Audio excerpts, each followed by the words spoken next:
There is a reason as to why the Bukusu shunned nomadic life.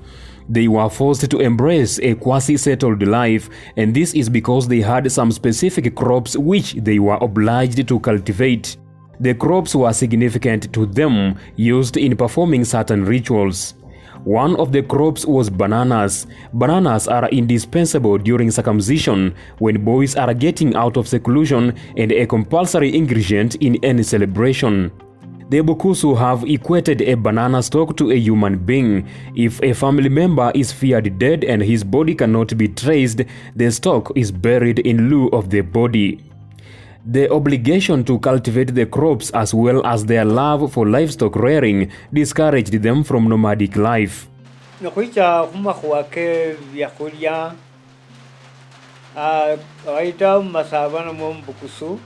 When it comes to livelihood, it's common knowledge that Bukusu practiced livestock rearing and farming, the practice which discouraged him from nomadic pastoralism.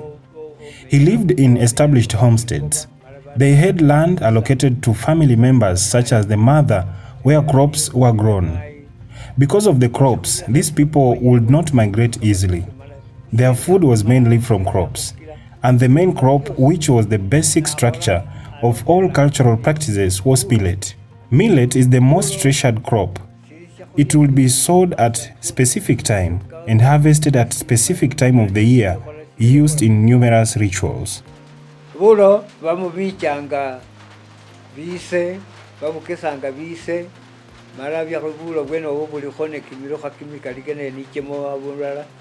And whenever they were forced to migrate, they migrated with it. However, it was not the only crop. They cultivated other crops which were significant to them.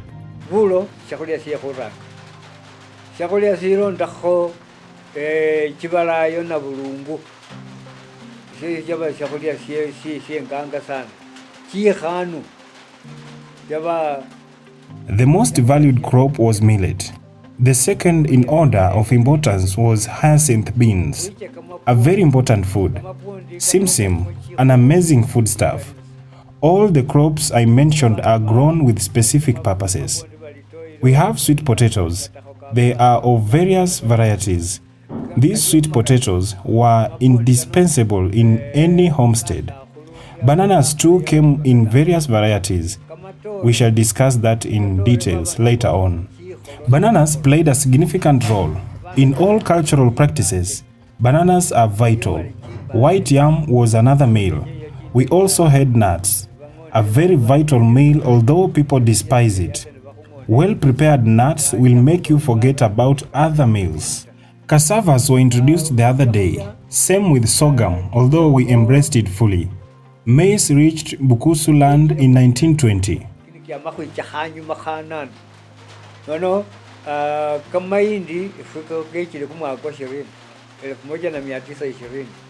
As discussed earlier, millet was the most vital of all the crops cultivated by the Bukusu. The crop was so significant that a certain clan, Babulo, was named after it. Situma explains why millet was so significant.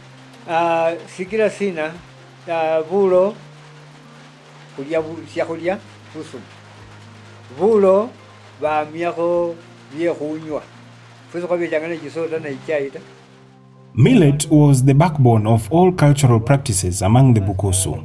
The reason is because millet is ground into flour to make ugali and drinks. In our days, there was no soda and tea. People could make brew to drink. No ritual will take place without ugali and a drink brewed from millet flour. Banana would be there sometimes, but these two were a must. What makes millet the controller of all rituals is because it is scattered in January and harvested in around June and preserved in granaries.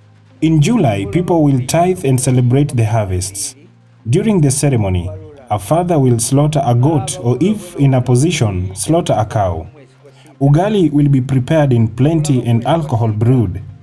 Before eating, a man of the homestead, in his traditional regalia, rises to his feet and beseeches God.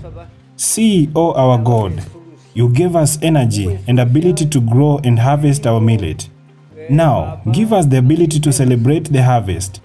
He will then take a lump of ugali and throws to the right-hand side, then another to the left as a sign of appeasing the spirits. That is what is known as tithe today. Exactly. It was there. Tithing is not just a church practice. We too used to tithe.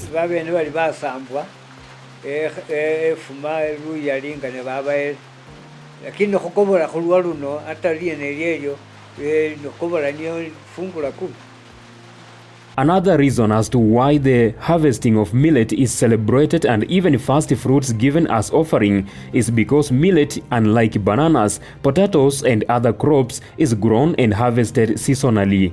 These other crops are available throughout the year.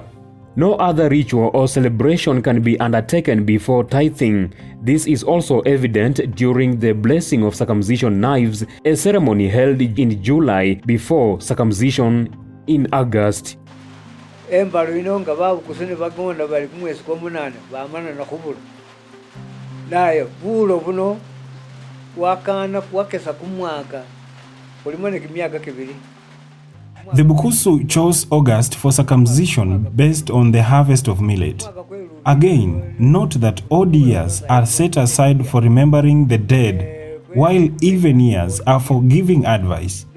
Millet harvested during odd year cannot be used for rituals in even year. It was a rule. However, tithing is done every year. This is so because every year we grow and harvest millet.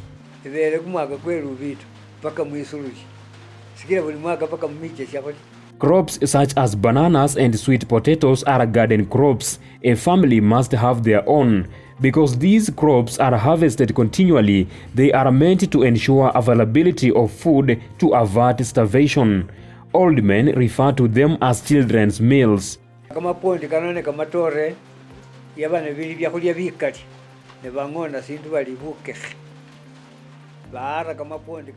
The excess of potatoes and bananas can be peeled and cut into small pieces, dried in the sun and stored in granaries. In times scarcity, they will be cooked and served. Still a delicacy. You can see those people were so intelligent.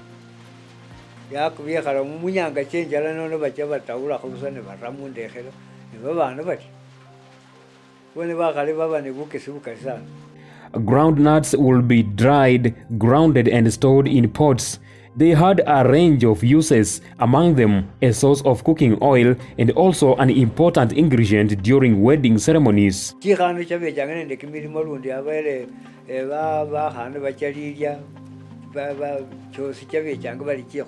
Groundnuts are used during weddings to bless brides.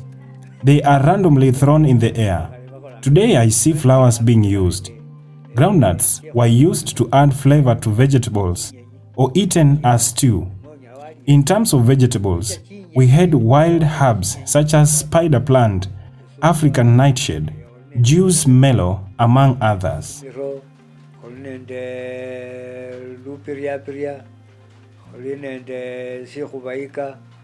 Milk was traditionally part of vegetables too.